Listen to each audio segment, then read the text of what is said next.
This show is made possible thanks to the Key Person of Influence program, whose New York Times bestseller will show you how to perfect your pitch, get your book written, create a product ecosystem, raise your profile and partner with high performers. Yeah, all in one program.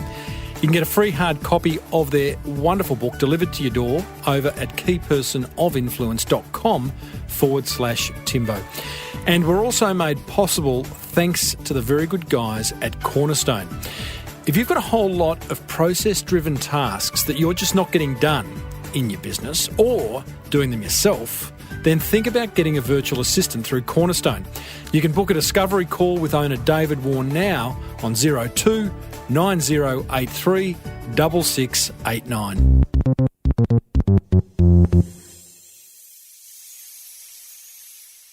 Today's guest was once a high-flying corporate lawyer. But that all changed when she met her beer-brewing husband in Hawaii.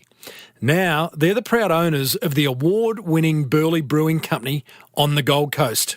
Here's cheers to that. Well, I said, welcome to a small business marketing show where successful small business owners share their souls to take your marketing straight to the lead. Now, here's your host, Mr. Timbo Reid. And welcome back to the Small Business Big Marketing Show. I am your host, Timbo Reid, but you, infinitely more importantly, are a motivated business owner and you are ready to crank out some great marketing to build that beautiful business of yours into the empire it deserves to be. Welcome back, whether it be your first time or your 100th time around. Love your work. Thanks for rejoining us. Big show today. Peta Fielding, co-founder of Burleigh Brewing, joins us to talk about her and her hubby created an amazing beer brand and tap house on the beautiful Gold Coast. I share another low-cost marketing idea in What Have You Got to Lose? Today's idea is just plain weird. And we go back into the Small Business Big Marketing Vault, revisiting a chat I had with LA fashion designer Melissa Coker, who had just created an amazing viral video called First Kiss. As per usual, team, there is marketing GOLD dripping from the ceiling over here at the Small Business Big Marketing's HQ. So let's get stuck right in.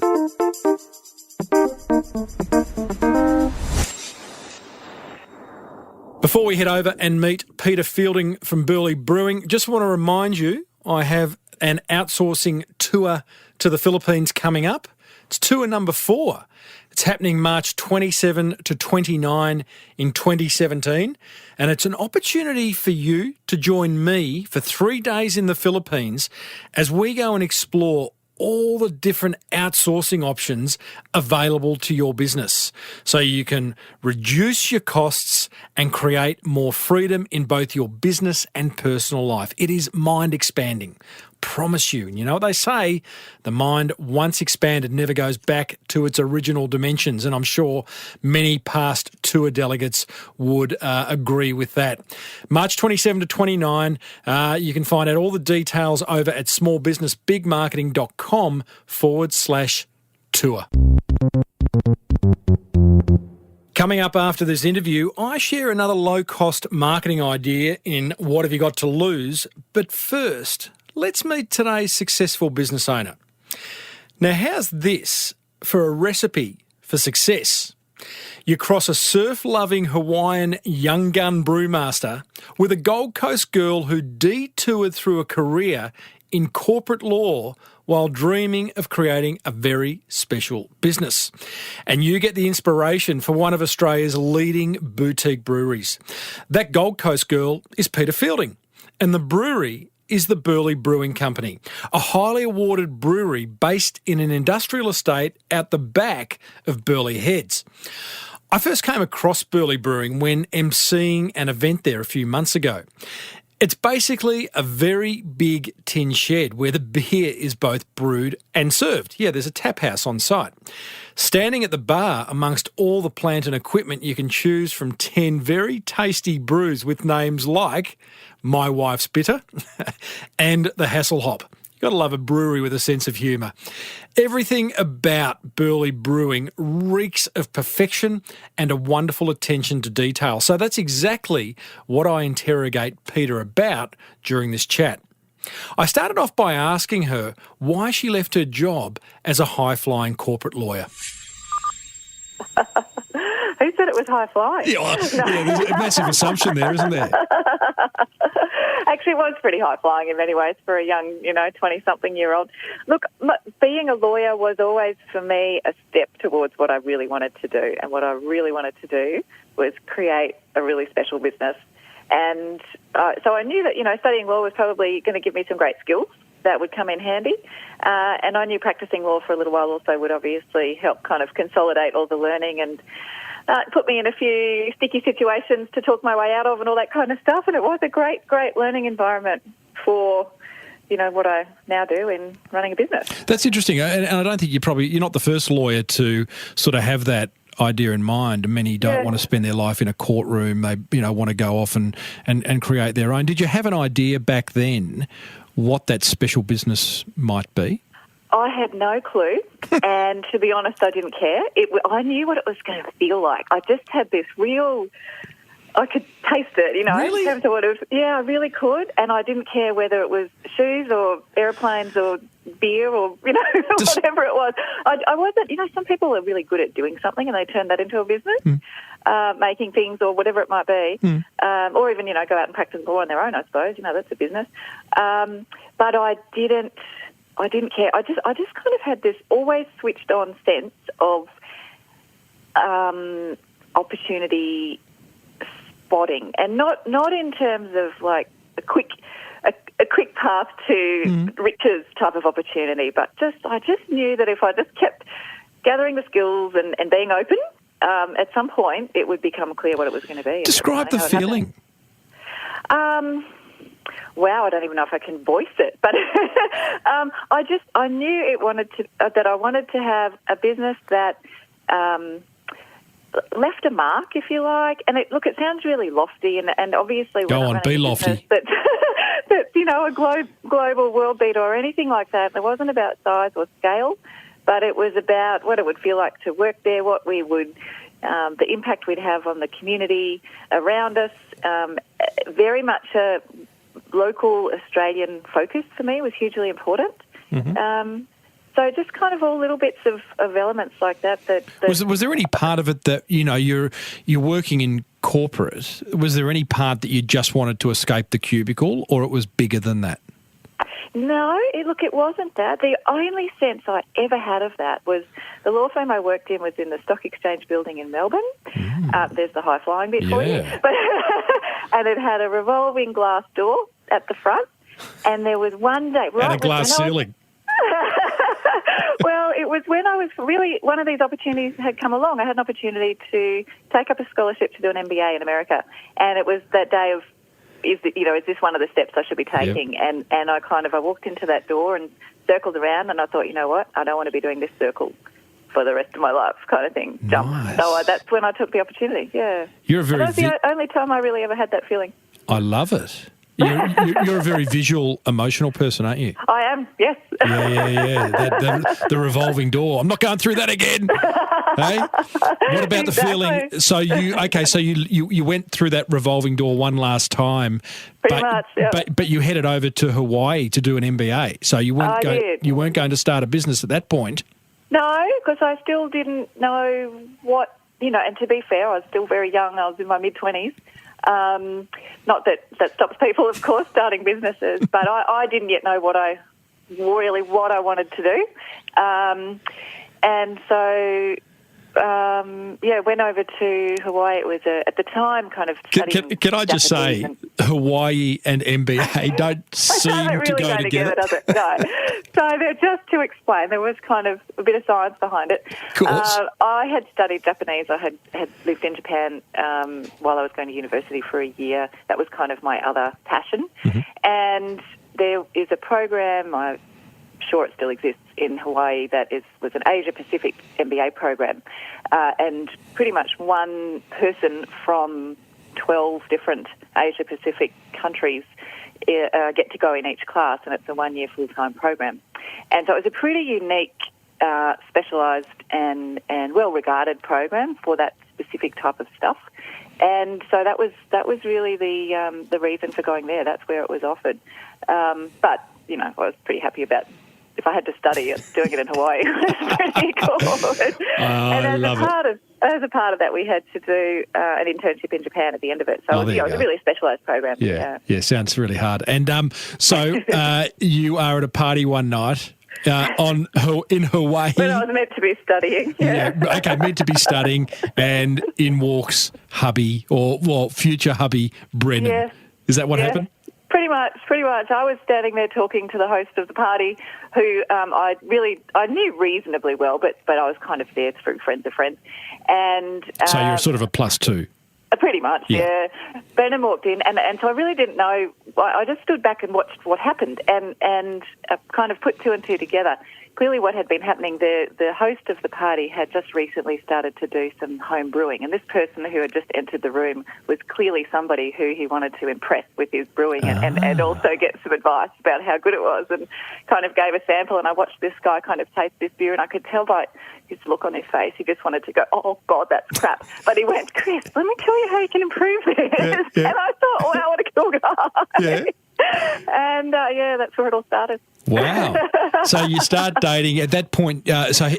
Brennan, your husband now, the fellow you're talking about, did he have a brewery in Hawaii at that point in time? So at that point in time, he had done some brewing, or he did study engineering, didn't finish because he got an opportunity to essentially do a training course in-house in a German brewery in America.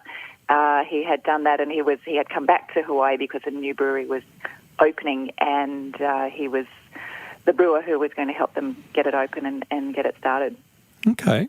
So he was an up-and-comer, already kind of winning awards and doing things in the very early part of his career. And I'm guessing back then, this notion of, what are we talking, boutique brewery, boutique beers, craft beers was... Look, it has so many names thrown at it. They've all become a bit of kind of marketing stuff now. Right. Because nothing wrong with that. You said that with a sort of negative tone. But, boutique, craft, regional brewery. Yeah, right. So pretty early days for that type of thing. Well, it was here for sure. In America, not so much. It had been happening for, since the late 70s, early 80s. Oh, wow. And so, that was part of the reason for us really seeing the opportunity to come back to Australia. And, on the one hand, obviously wanted to build my business in Queensland on the Gold Coast where I'm from. But being a part of the industry in America and seeing what was happening and just how vibrant and exciting it was, and really seeing that beer in Queensland was still back where it was however many years ago, we thought 4X. we need to... Yeah, well, all those, and others. And... we thought we've got to come home and give the Queenslanders another option for those who want it. Can you remember the moment, Peter, when you've gone, oh, actually this business that I have felt so passionate about but not knowing what it is, it's actually going to be a brewery? I can remember a couple of things along the way, kind of sliding doors moments. And looking back, they're really clear. I don't know if they were at the time, but first opportunity was when Brennan came home one day looking pretty forlorn and said, and this was the brewery in Hawaii that he was working for, that the parent company had filed for bankruptcy and that the brewery had been dragged into it. And kind of clear as anything in that moment, I kind of took the path of saying, that's great, let's see if we can buy it, which was really a stupid kind of thing to think without until I sat down and thought, how are we going to do this? But, there was enough, I suppose, desire. We got together with a couple of the right people and managed to buy it and turn it around and then sell our share, which gave us the ability to really start planning what we wanted to do in Australia. Nice. And, to be able to sit down and start writing that business plan was, pretty exciting. So just to be clear there, you bought the brewery that was going under in Hawaii. You was it just a wholesale brewery, or did it have a... No, it was a brew pub. So it had a brewery inside of a 300-seat bar and restaurant. My goodness, you became a publican. Well, we were a bit smart in who we hooked up with. So we really were the brewing people, and one of the former restaurant managers was one of the other partners, and then more of a finance kind of a guy as well. So we, yes, we learned a lot. Brennan became an amazing cook and has cooked to this day ever since. I don't have to cook because he spent so much time in the kitchen at that place. You're putting me to shame. Your husband's a great cook and he makes beer. Exactly. What more do you want? But it was, so we learned heaps, but we were, with a, carefully selected group of people to try and make it as manageable as possible. It's just such a big story in itself. But you I actually want to get to Burleigh Brewing because the way you've gone about that I think is amazing. So you sell your share in this business in Hawaii. Mm-hmm. You look hubby in the eye and go, it's time for us to go back to the Gold Coast. You're going to love it because he's a native Hawaiian. You come back here about just over 10 years ago from what I can understand. And yeah, a little bit. When was it? About 2002 we came back. So and how was Burleigh Brewing born? Well, we came to Brisbane, which is where my parents were, and we thought we're just going to give ourselves a little bit of time to research, suss out the market. Obviously, it's different from America. There's all kinds of different dynamics, whether it's liquor excise, liquor licensing, all kinds of things that can impact, you can't just pick up what you did in America and dump it here. Mm-hmm. So we spent quite a bit of time researching the market, and the two big things we had to figure out in our heads were exactly where were we going to put it and what size was it going to be. And that took quite a bit of research. Well, with those two questions, you must have known what it was going to be. Yes. We knew we wanted to do a production brewery, so a packaging brewery, not a brew pub. We knew that was how we were going to be able to make the best impact, I suppose, and provide the beer to as many people as possible. Obviously, in a brew pub, you're restricted to who walks in the door and has a beer. We wanted to be able to have something that could go out to venues and bottle shops and be another option. What makes you think? What makes you think that your beer? And this is not directed directly at you, but anyone, because there's a lot of brewers now. There are. I'm going to say there's thousands, just in Australia alone. I think we're up to about 400. Okay. So I've exaggerated before. My wife's told me about a gazillion times not to exaggerate. But what makes you think, as a brewer, that it's your beer, and now you've got 10 different beers that tastes really good? Do you know what I mean? Because some of them. Oh, absolutely. Yep. Is it a leap of faith?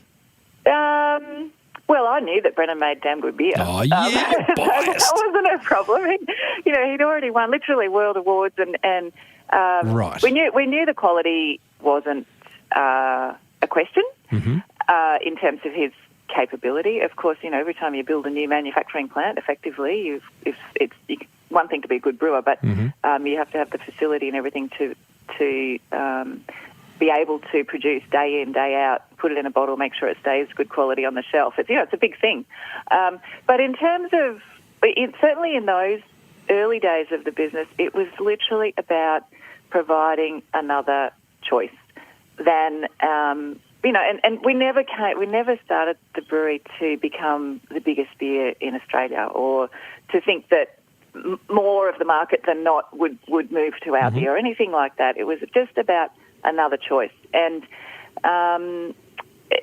behind that, we could kind of, I suppose, tap into various things that might mean people would like another choice, whether it was to do with flavour and different flavours in beers, because beer in Australia had become very homogenised. It was very single style, light straw-coloured lager, different colours on the label, but that was essentially the style of beer that was available, and it was what people knew as beer.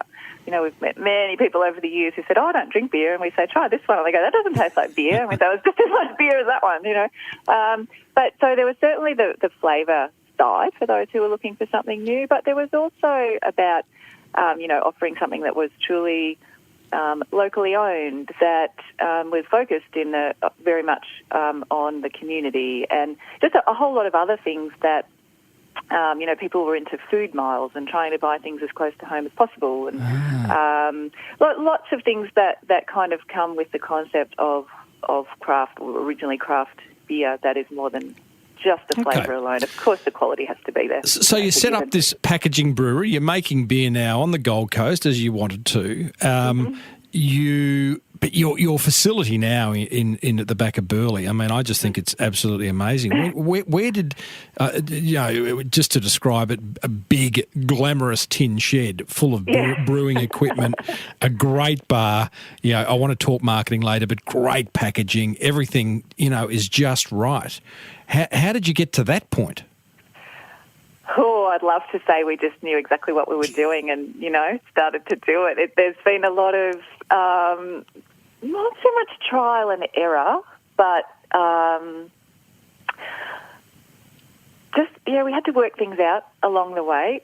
Some things I was very clear on. We knew that certainly, again, in the early days, and this is kind of the root of our packaging and the way we've gone with our branding, we knew we weren't going to be able to have big TV ads or billboards, and even if we could, we'd never be able to outmarket the big guys in that sense. So we almost needed our beers to be standing on the shelf looking so interesting that they were saying, pick me, in the bottle shop when people are standing there kind of scanning the shelves. And I think when you look at our packaging, you can see where that's come from. There's a lot of different colours. There's very unique labels for each of the beers. Well, let's talk about that because you've nailed that. You have, let's just unpack that because there's plenty of people listening who would love their product or their service to pop, to say, pick me. You've got some great beer labels, just calling them up now, Twisted Palm, Hasselhoff, My Wife's Bitter, my favourite. Mine too. Oh, yeah, there you go. How do you make something pop? Have you just got a great designer? Do you know, and I think this is the other part of craft beer and probably industries like it, and again, our whole approach to the business, and I guess where I was coming from, every single one of our beers actually comes from a real genuine story, and that makes the development of the brand actually fairly simple. Not simple in the sense that it still takes a lot of time, and we've spent a lot of time agonising over getting things right, but the path itself quite simple. So take My Wife's Bitter, for example. Yep. When our kids were born, we had the little brewery in Hawaii. It was very easy to name a new beer because all you had to do was write the name on the blackboard because it was brew pub and you were done. You didn't have to develop packaging, blah, blah, blah. So when our kids were born, the next beer that Brennan brewed after each of them were born was named after them on the blackboard in the pub. And I used to say to Brennan, for goodness sake, I had those kids. That's got to be named after them. Where's mine? Yeah. And literally I was hanging out the washing one day and I was just kind of boom. I thought, I know what I'm going to get him to make me. And that's how My Wife's Bitter was born.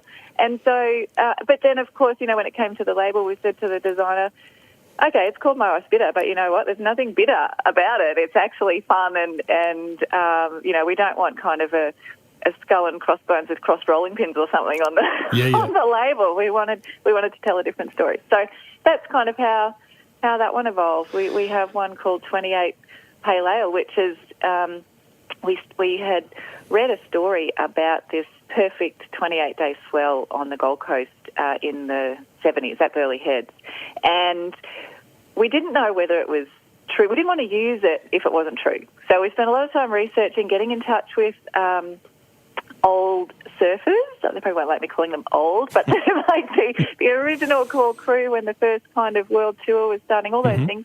And it drew out, we had this amazing email chain going of former world champions and all kinds of people who were there at that time reminiscing about, remember you'd been surfing so much you called in sick to work and couldn't even stand up. It was amazing to kind of just have this whole time rejuvenated. And that's where, at the same time in the 70s, that was when there was some significant development happening in California with hops that really led to the initial burst of new flavours in American craft beer. Is that the Sierra Nevada beer that you... It is indeed, there you go. So, and around that time, I suppose others were coming as well. So what's very apparent here, Peter, is story. Story for you is a way of developing a foundation for every product, for everything you do within the Burleigh Brewing brand, yeah? Yeah, absolutely. Yeah. And I'm looking at your website now, and for every one of your beers, there's story attached to it, and great, story sells. And I think what makes it actually work, though, is that they're true. That we didn't sit around in a room and go, let's think up a story for this beer. which I think can happen in a smaller business. You know, it's bigger businesses have to get the whole marketing team together and go, okay, we want you to create something that's going to hit this target market and it's going to, you know, blah, blah, blah, and they make up a story. When it's small, you can be real. Listeners, I'm talking to Peta Fielding, who is one of the co-founders with hubby Brennan of Burleigh Brewing, a fantastic brewery in the back blocks, dare I say lovingly, of Burleigh Heads on the Gold Coast. I want to talk marketing, Peta, and there's a couple of quotes from you that I love. One is that you said, quote unquote, what Brennan had was too good not to share. And I know you're talking about his beer brewing capabilities there. And the other one is, you talk about him being a perfectionist. You're both perfectionists, and you say we make awesome the new standard. And that seems to be how you go about creating this Burleigh Brewing brand. Is that right? Yeah, look, it absolutely is. In terms of what Brennan wanting to share Brennan's abilities and skills and so on in Australia. That in those early days of writing the business plan and getting things up and running, even for me, who was so driven to make it happen, and I knew exactly what I wanted it to be, and so on, there were still those moments of actually going from business plan to taking the leap off the cliff and actually doing it. And there were a few things there. One really big thing was that Brennan was commuting to Brisbane from the Gold Coast to work in a brewery in Brisbane, and we had very young children at the time, and I'd be tucking them into bed, and they'd say, "Why don't we see Daddy in the morning, and why don't we see Daddy at night?" And I'd remember again the feeling of just going, "Damn it, no one else is going to build this brewery for him. If I have to get off my butt and do it," kind of thing. So that was really a big part of the motivation. In terms of the making awesome our standard is awesome. Yeah, I mean that's a high bar. It would put a lot of pressure on everything that you do. Yeah, look, it does. But we if we're aiming for awesome, what is it? If you reach for the stars, you might land on the moon. It's that kind of a sense. But we don't always hit it. But before we jump in and do something, we want to make sure that it's going to be best, not just for that moment in time, but best for our business long term, for our people, for our products. So how do you get people to buy into that? You've got 30 plus staff, you've got a load of suppliers. How do you get people? I think it's the business owner's constant problem of getting others to come along for the ride. How do you do it? It is. And we've had to get better at it. We started just as us, and then in the very early days, put on a couple of people, and really those days were just about everyone head down, bum up, get things done. And I think there was a time in the early days where we kind of put our heads up a little bit and went, we've got to look after these people and make sure they're on board with what, our vision and so on. And so we had to learn to do that as well. And I don't think there's any magic silver bullet. Do you have like a weekly meeting? Do you have some kind of initiation? We have a variety of things. Yeah, we have a variety of things. We have... Oh, goodness. This is what I mean. It's not like one thing. I think you have to try and just get it to permeate as many things in the business as you possibly can. And it could be, start with office layout or brewery layout. And when we moved the brewery, actually the workflow and where people would be working either alone or with each other, and this is even into the production area, and the safety thoughts went behind that. All of that really was about the people and the feeling of what it would be like to work in there. But we have, we celebrate anniversaries in the business. So when people have worked with us for 1 year, they get a custom surfboard with a message from Brennan and I on the back. When they've been there 5 years, they get a trip with their partner. It's because they're working for us, but it's their partner who they go home to when they've had a bad day and go. So we figure after 5 years, let's celebrate that.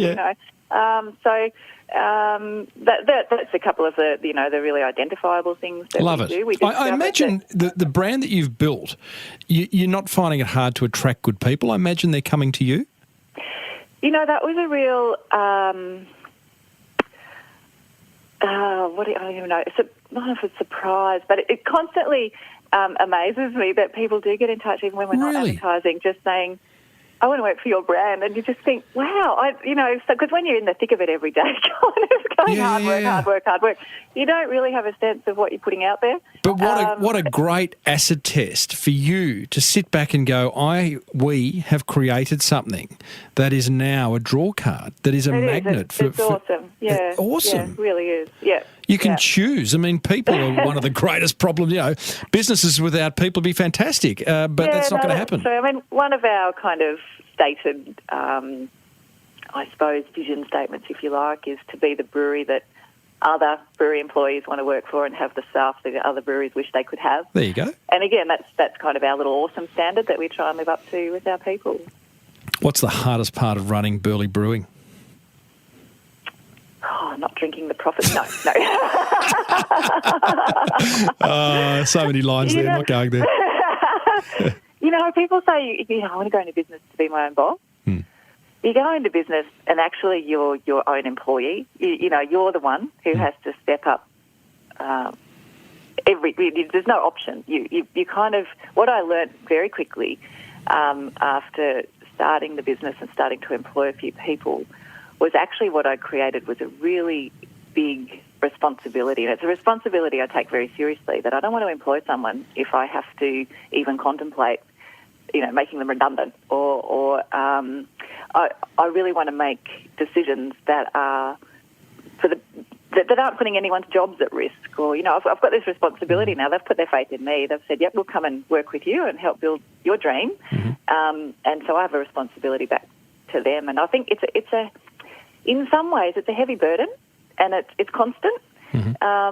But it's also what drives me.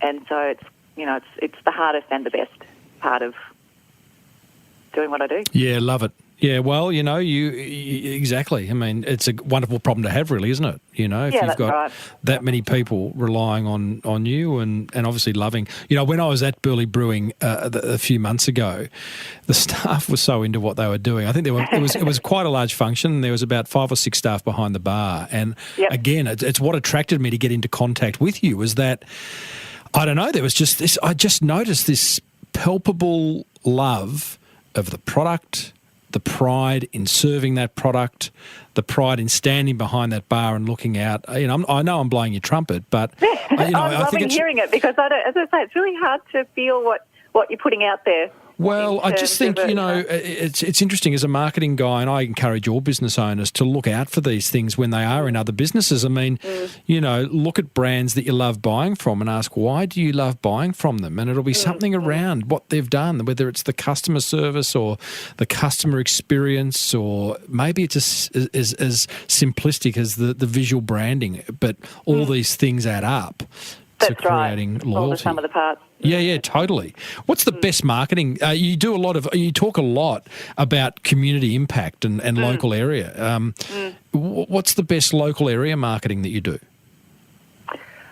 Oh, look, it's just become such a part of our everyday now that we've got kind of fingers and toes out into the community all over the place. But when we first started, having come from the American industry where everyone knew what craft beer was, people would ask for craft beer, what craft beers have you got on tap, blah, blah, blah.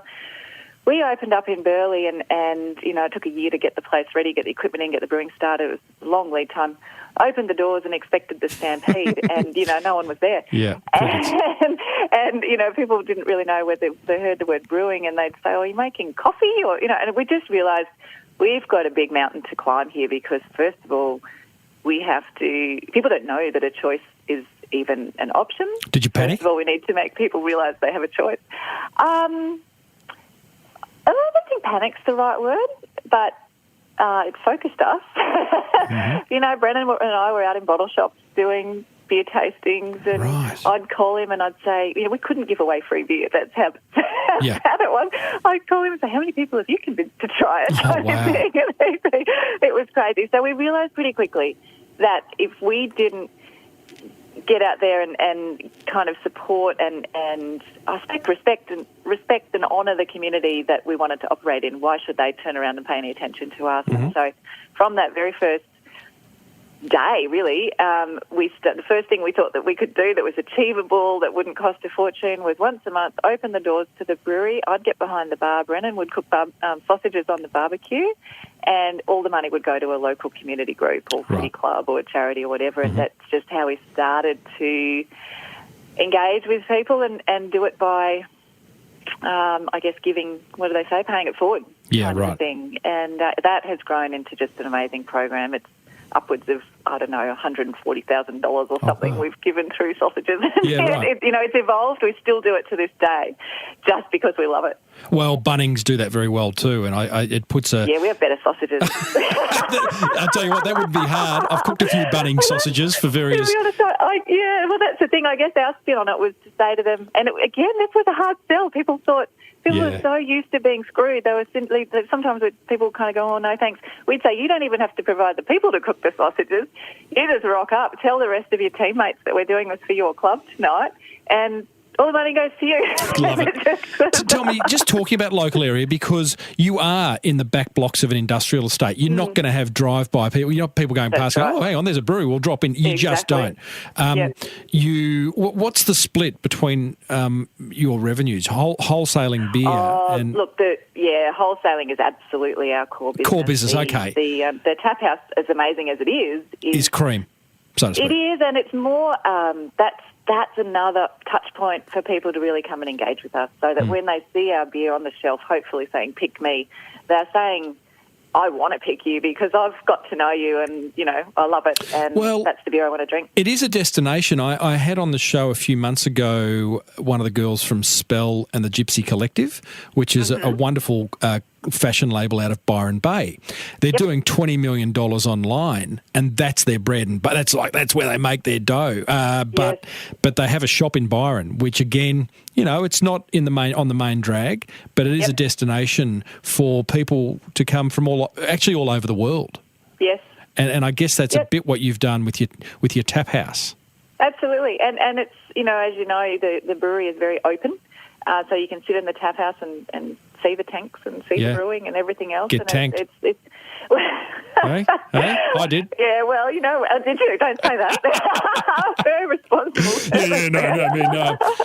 But it's even, without kind of saying then to people, we make everything here and we care about what we're doing. They can sit there and see it. We don't have to say it. They can sit and watch it and see how clean it is and all those things. Peter, I love your story. Solicitor turned brewer, pub owner, hotel owner. What do you write on your? I don't know. I used to say CEO stands for just chief everything officer. That's kind of just how it. I use that one. Sometimes it's a rude word before everything. It's a really bad day. I love it. Now, 5 quickies, Peter. Don't tell Brennan. Okay. Number 1. What was the first album you ever bought? Oh my goodness! I think it might have been Michael Jackson. Sadly. Surely not Thriller. It would be a prior to that. Oh, actually, you know what? It probably wasn't. It's probably Madonna. There you go. Yeah. Didn't mind a bit of Madge. Love Madge, actually. Now, if you could change one thing about your life instantly, what would it be? Oh, wowee. My daughter would have her driver's license. Yeah, there you go. It's not too far off, but I'd like it to be now. You're a bit overplaying taxi. Oh, yes. Yeah, me too. Me too. Completely over it. My son needs to get his. Will, if you're listening, start studying. What's the best book you've ever read? Oh, wow. 50 Shades, did you say? No, I haven't read that one. Do you know what? I'd have to say Screw It, Let's Do It, which was a Richard Branson I haven't book, read that one. Another one of those sliding moments that just booted us up the bum and said, bloody hell, get off your butt and do it. Yeah, it was okay. I listened to an interview only recently, and he used that term. And sometimes there's sort of just need a mantra to hang on to. Yeah, sometimes they're platitudes, but when he was talking about it, it was like, you just do it. Take action. Something will result. If it's not what you like, then have another crack. Exactly, you'll learn something. What's something you've never told anyone? Not because it's a secret, but because you've just never told anyone. Ooh. I'm a pretty open person. Wowee. I love a pregnant pause. I have no idea. You're just really open. I am. I can't even think what I've ever told anyone. I'll have to reassess that question. It's way too hard. Finally, when was the last time you were embarrassed? Probably probably right then when I couldn't answer the question. Good on you. Good on you. Peter, I love what you and Brennan have done. I think it's an inspiring story, and it's a great story of branding and just damn good beer, really. So well done, and thanks for being on the Small Business Big Marketing Show. Thank you very, very much for inviting me. There you go. Peta Fielding of Burleigh Brewing. Go and check them out, burleighbrewing.com.au. Fantastic, fantastic business. Coming up, I share my top 3 attention grabbers from that fireside chat with Peter. Plus, I've got another low-cost marketing idea for you. This one, it's a little weird.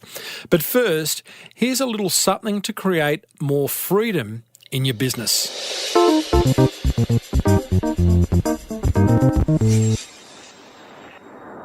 Do you find yourself spending way too much time working in your business? Spending precious time on tasks that, as a business owner, you really should be getting others to do? Or maybe you find yourself paying way above the odds to get these tasks done. Things like data entry, inbound and outbound calling, social media, website and diary management, all those things that just take up time. Well, it doesn't have to be that way. The sooner you offload this work and expense, the sooner you can focus on building that beautiful business of yours into the empire it deserves to be. And that's where Cornerstone steps in. Cornerstone is an Aussie-owned and run company based in the Philippines and are specialists in finding you full-time virtual assistants from as little as $8 an hour. The freedom this will create for you is unbelievable. As a Cornerstone client, Anna Davies said of her virtual assistant, and I quote, "He's incredibly pleasant to work with. Having him in the team is excellent. I can't imagine how our lives were without him." End quote. So go ahead and book a no-obligation discovery call with Cornerstone today by calling 02 9083 6689 or visit cornerstonebusinesssolutions.com.au. I believe in them so much, I own part of the business.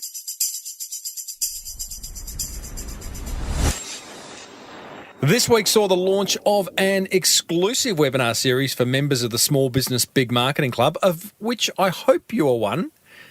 If you're not, it's not too late to join. I'll explain how later. Glenn Carlson, the founder of the Key Person of Influence program, joined us to explain the 9 steps he uses to create highly profitable partnerships. Here he is talking about the all-important first step. Step 1 is, what are you trying to get done, right? What is the thing that if you were to achieve that thing would create a transformational order of magnitude? And by the way, this event took us from 0 to over $1 million in revenue in our first year, $1 million in profit in 2.5 years or so, just leveraging the strategy. But this was the starting point, and I want to unpack it to prove you don't need stuff to start with, because people now look at what we're doing and they go, oh, it's good for you because you've got the podcast and the brand and the events and the this and the that and the everything and the global business and whatever. Didn't have that at the start. Started with zilch, right? And so in 6 years, we've built a 20 million plus global small business where, 85% of all of our revenue and major opportunities and the breakthroughs have come through this strategy. So I'm all in on it, is what I'm saying. Step 1, what are you trying to get done? What is that big thing that would create the order of magnitude, the 10x breakthrough? And the reason that I like 10x thinking is not only does it sound very cool and like it's something that's come out of Silicon Valley, which is very edgy right now, but it's often easier to pull off something big and exciting than something small and mediocre, because no one wants to support or engage or get involved with something small and mediocre. It's like if you're looking to recruit a team member and you're like, oh yeah, I kind of run this dinky-die little small thing and it's nothing much and da-da-da. No one wants to support you or work with you or come and join that team at a discount. As opposed to, people do want to work with a company, even if it's a small budding company with a great vision and a great leader that's, communicating that vision, etc. So, playing 10x often just makes everything a lot easier. So there's, the wonderful quote, shoot for the stars and land on the moon. So if you're running for 10x and you get 5x. Yeah. Oh, I've recently come across some thinking where I've changed my thinking around shoot for the stars and you'll hit the moon. Oh, controversial. Glenn goes on to explain why he no longer agrees with that saying, plus he shares his other 8 tried and tested steps in creating profitable partnerships. And I've got to tell you, it was 60 minutes of absolute marketing gold. And you can listen to the whole lot as often as you like by joining the Small Business Big Marketing Club over at crankmymarketing.com. It's just $67 a month. And if you can't make that back plus multiples more each month, then I am doing something wrong.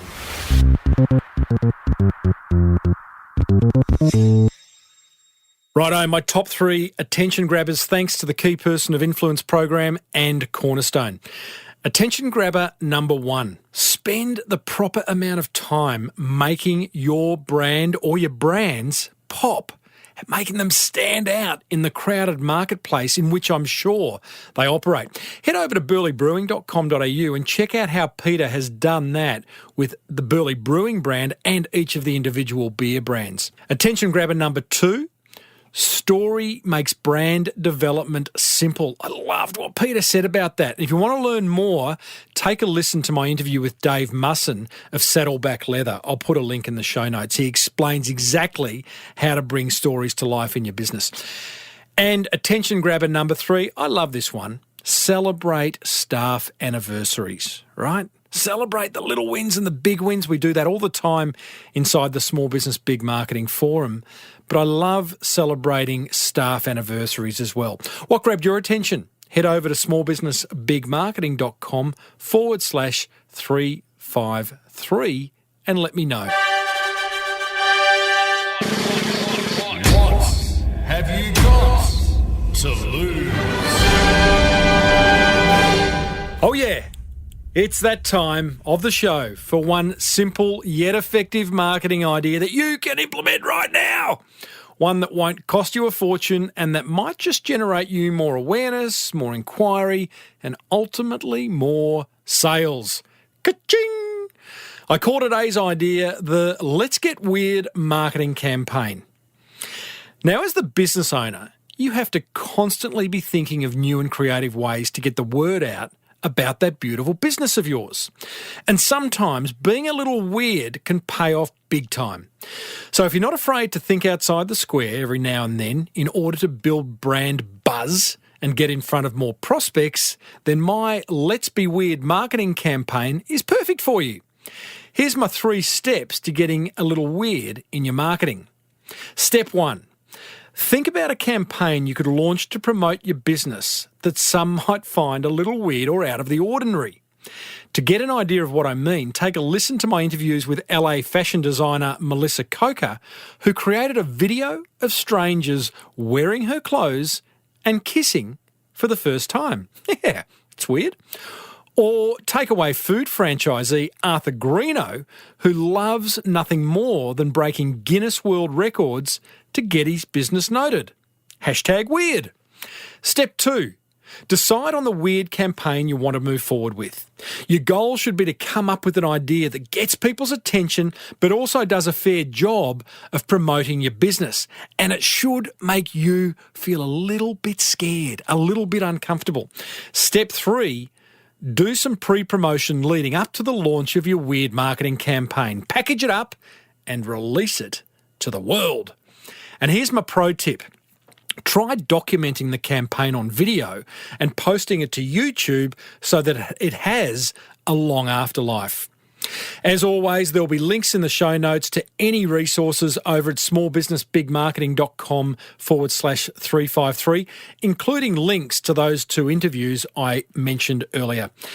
And if you'd like help implementing any of the ideas I share in this segment, go ahead and join the Small Business Big Marketing Club over at smallbusinessbigmarketing.com, where I'll personally support you every day on your marketing journey.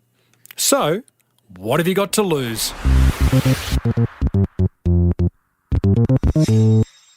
Well, that sadly almost wraps up another episode of the Small Business Big Marketing Show. But don't worry, There's plenty of marketing gold coming your way in the weeks ahead. Next week, we meet the founder of Brook Farm, an award-winning macadamia farm up in beautiful Byron Bay. What's going on up there? Something in the water. You know, over the years, I've spoken with some amazing business owners. One memorable one was with the LA fashion designer I mentioned earlier, Melissa Coker. Here she is talking about where to look for those all-important ideas. We've always kind of done things out of the box and tried to leverage our creativity as much as we could, especially being a small brand and, having more of a limited budget when we're putting these things together. And it really is, you have to rely on your creativity. So I think that First Kiss was sort of a prime example of the fact that, it's all about ideas and getting people engaged and sharing your content. When we set out to do this film in particular, I was studying a lot about the success of sites like BuzzFeed and Upworthy, and not only why they were working, but how they were working. And one thing that really stood out to me was the fact that they'd sort of hit on this idea that emotional content is a way to really connect with people out there, and also to get them to share your content and your ideas. Yeah. So, this has been a phenomenal example of that really, illustrating that point. Oh, good advice there from Melissa. Emotions in marketing are everything. You'll find my full interview with Melissa plus hundreds more over at smallbusinessbigmarketing.com, or feel free to subscribe on iTunes. I'd love you to do that. Also love to hear from you. Flick us an email, tim@timreid, reid.com.au, or hit me up on Twitter @TimboReid. Also, strongly suggest grabbing a free hard copy of the Key Person of Influence book over at keypersonofinfluence.com/Timbo, but only if you want to become more valuable, visible and connected in your industry. And be sure to check out Cornerstone if the idea of a virtual assistant excites the hell out of you, or if you want to come on my next Philippines outsourcing tour in March 2017. I'd love to see you on it. Seats are limited and they tend to go relatively quickly. You'll find all the details over at cornerstonebusinesssolutions.com.au. If you love this show, tell another business owner that could do with a little bit of marketing love. Go on, do it now. Until next week, I'm Timbo Reid. Thanks for listening to the Small Business Big Marketing Show. May your marketing be the best marketing. Bye for now.